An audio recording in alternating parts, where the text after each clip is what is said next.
Hello, everyone, and welcome to another episode of Wellness Wednesdays. Today, we're going to be looking at the heart, a very important organ. And we're going to be looking at some of the nutrients that we can use to make sure our hearts stay healthy. All right, let's dive right into it. So, of course, we know the heart is a very important organ in the body. It pumps blood all around your body, about 5 liters per minute. It's when you're sitting down, not doing anything, maybe eating. But when you're performing, strenuous exercise, you're running, you're jogging, you're at the gym, it can pump up to 20 liters per minute. It's a whole lot of work, and it takes a whole lot of energy. But on the flip side, that also makes the heart susceptible to damage from different kinds of processes. And a lot of the times, those processes result from the types of food that we eat. So of course we know the heart also pumps blood. As we said, it pumps blood through the body, and this blood is important because it gives all the cells in your body oxygen, nutrients, as well as gets rid of any waste products that they produce. However, if we don't eat properly and we don't get enough exercise, we don't give the heart enough work, over time we can get problems with our heart. And that gives us what we call cardiovascular disease. Cardio means heart, and vascular relates to your blood vessels, your arteries, and your veins. And I know this is affecting a lot of people right now. So, in the past, your grandparents were probably worried about cholera or viral illnesses. But nowadays, cardiovascular diseases, these lifestyle diseases, are the #1 causes of death just about around the world. So it's no longer some viruses that are killing us off, or bacteria and other pathogens, but the very food we eat. The good thing about this is, if we change the food we eat, then we can change our fate. By taking key steps to manage our health, we can prevent these diseases and save a fortune, not just in medical bills, but in, quality of life. So today we're going to look at some of the foods, some of the nutrients that can help boost our cardiovascular health and keep our heart healthy. So the first one on the list is linoleic acid.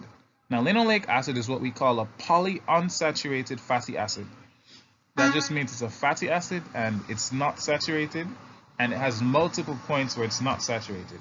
So where do we find linoleic acid? It's in vegetable oils, it's in nuts and seeds, it's also in your oatmeal, it's in your avocado. All right, and we know that unsaturated fatty acids tend to be healthier than your saturated fatty acids. The unsaturated ones are found mostly in plant-based products, and the saturated fats you get mostly from animal products, right? That's in general.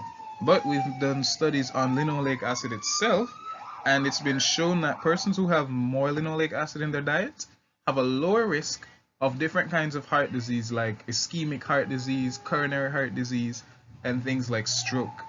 So let's look at some particular foods that we can get linoleic acid from, so we can add it to our diets or increase the quantity.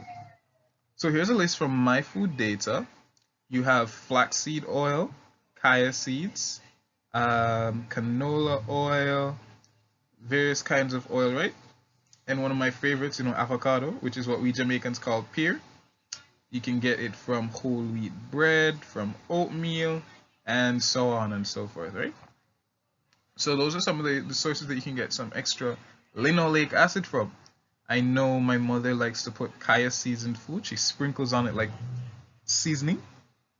So that's not too difficult to get. And of course you can choose whatever, is affordable for you. If whole wheat bread is what you can manage, then you work with your whole wheat bread. But just try to increase the amount of linoleic acid that you're getting, because it's been proven to reduce your risk of developing heart disease. I actually had a friend whose father developed heart failure, was diagnosed with heart failure last year, and it's been tough on the family. But as we always say, prevention is better than cure. All right, so continuing on the look at whole grains. Whole grains are good sources of fiber and other nutrients that play a key role in helping to regulate your blood pressure, keep it down, and in maintaining your heart health. But you don't have to spend a bunch of money to get whole grains. You don't need to make any radical changes. All you need to do is take out your typical refined grains, your white flour and things like that, and replace them with whole grains. And that's how you can get more whole grains in your diet. If you want to find more information, you can check out this link when I send the PowerPoint. Well, Heart Disease in Depth, Heart Healthy Diet from mayoclinic.org. And so here are some of the grain products that you should choose to put in your diet, replacing some of these. So take your whole wheat flour, your whole grain bread, cereals that are high in fiber, your brown rice, your barley rice, your talk about things like bulgur rice, right? If you're having pasta, use the whole grain pastas. And like these are all things that I can relate to because this is what we have in my household.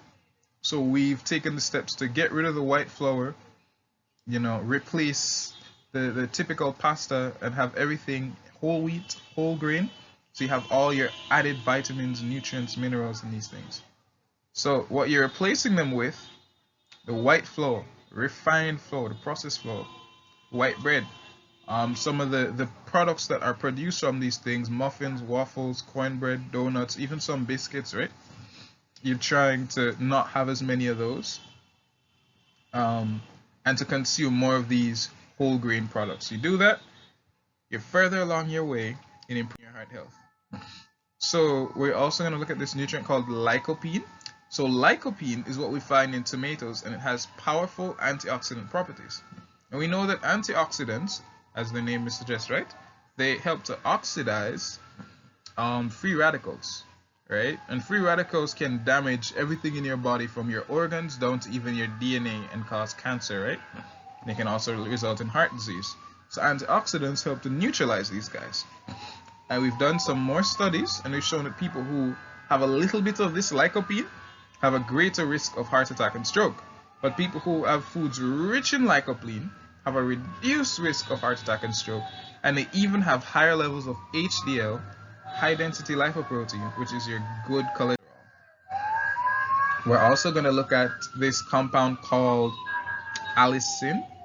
Allicin is found in garlic, and it has various therapeutic effects, but of course we're going to zone in on the one for heart health today. So we did some more studies. Pardon my background, there seems to be something going on outside.